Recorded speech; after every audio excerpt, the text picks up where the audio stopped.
Hello dear friends, ഇന്നും ഒരു lunch making video ആണ്. അപ്പോൾ ഒരു പാവയ്ക്ക മെഴുക്കുപുരട്ടിയാണ് ഉണ്ടാക്കുന്നത്. അതിന് ഫ്രോസൺ പാവയ്ക്കയാണ് എടുത്തിരിക്കുന്നത്. വിത്ത് സവോള, പച്ചമുളക്, തേങ്ങാക്കൊത്തരിഞ്ഞത് ഇത്രയും ചേർത്തിട്ടുണ്ട്. ജസ്റ്റ് വെളിച്ചെണ്ണയ്ക്കകത്തിൽ ഉപ്പും ഇച്ചിരി മഞ്ഞൾപ്പൊടി ഇട്ട് ഫ്രൈ ചെയ്തെടുക്കുന്നു. ഇത് വെള്ളരിക്ക പച്ചടിയാണ്. വെള്ളരിക്ക ചെറുതായിട്ട് ചോപ്പ് ചെയ്തത്, തേങ്ങാപ്പീര ഞാൻ ഡെസിക്കേറ്റഡ് കോക്കനട്ട് ഉപയോഗിക്കുന്നത്. തേങ്ങാപ്പീര വിത്ത് കടുക് അത് രണ്ടും കൂടെ മിക്സ് ചെയ്തു, അതായത് അരച്ച് മിക്സിക്കകത്തിട്ട് അടിച്ച് മിക്സ് ചെയ്തു. പിന്നെ തൈരും ചേർത്തിട്ട് കടുക് പൊട്ടിക്കുന്നു. അത്രേ ഉള്ളൂ. കടുക് പൊട്ടിക്കാൻ ആവശ്യത്തിന് കടുകിട്ടു.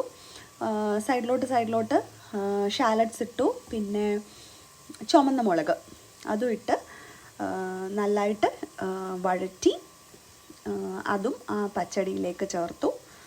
വളരെ ക്വിക്കായിട്ടാണ് ഉണ്ടാക്കിയത്. പിന്നെ ഫ്രിഡ്ജിൽ എനിക്കിച്ചിരി പയറുതോരൻ ഇരിപ്പുണ്ട്, മീൻകറി ഇരിപ്പുണ്ട്. അപ്പം അതെല്ലാം കൂട്ടി, എനിക്ക് മീൻ കഷ്ണം വേണ്ട, എനിക്ക് മീനിൻ്റെ ചാറ് മതി. അപ്പോൾ അതെല്ലാം കൂട്ടിയിട്ടാണ് ഇന്ന് ചോറുണ്ണുന്നത്.